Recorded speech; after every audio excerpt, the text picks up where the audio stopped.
She was known as the Blood Countess, a woman so infamous, her name is still whispered with dread over 400 years later. With ties to kings and cardinals, she lived in privilege, surrounded by wealth, soldiers, and scholars. But behind the castle walls, a darkness festered, a thirst not for power or gold, but for blood. Elizabeth was a Hungarian noblewoman born into one of the most powerful families in Central Europe. And not just any blood.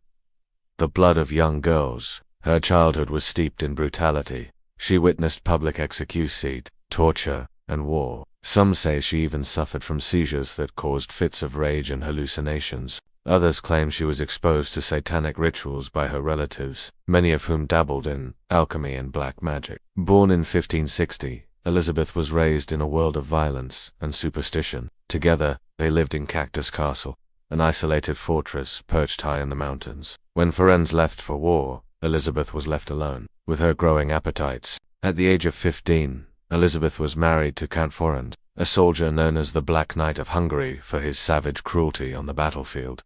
She began to experiment. Enraged, the Countess struck the girl so hard, blood splattered across her hand. As she wiped it away, she noticed something odd.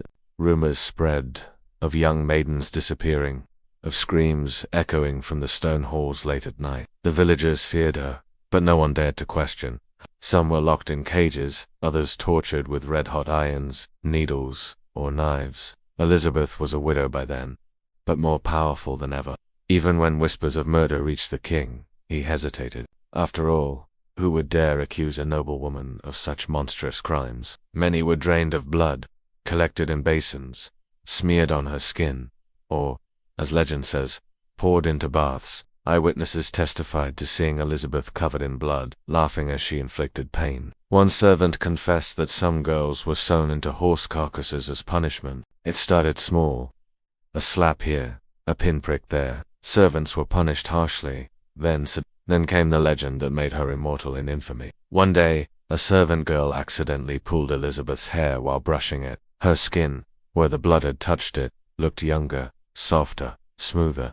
Something in Elizabeth snapped. Instead, she was bricked into a room inside her own castle. Only a small opening was left, just big enough to pass food. Others believe the court had more than enough evidence. The truth is blurred by time, but one thing is certain.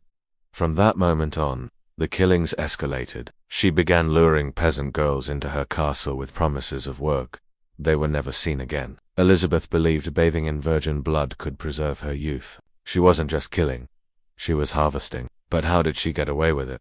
Because she was untouchable. The family owned vast lands, commanded armies, and even had relatives in the royal court. Eventually, the death toll became impossible to ignore. Over 300 girls were said to have vanished. In 1610, King Matthias II sent a team of soldiers to investigate. What they found inside Cactus Castle was beyond horrifying. Bodies, mutilated, drained, discarded. Girls shackled to walls.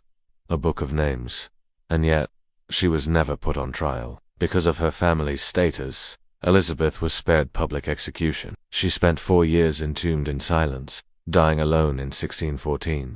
Her alleged accomplices were not so lucky. Some were tortured, others burned at the stake. But the Countess herself, she became legend.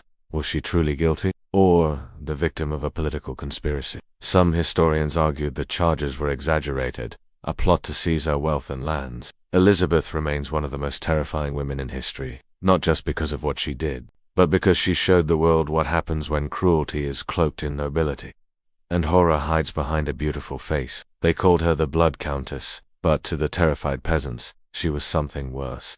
A vampire in human form, a noblewoman who turned her thirst for beauty into a reign of terror. Was Elizabeth a misunderstood woman of science and superstition, or the most prolific female serial killer of all time? You decide.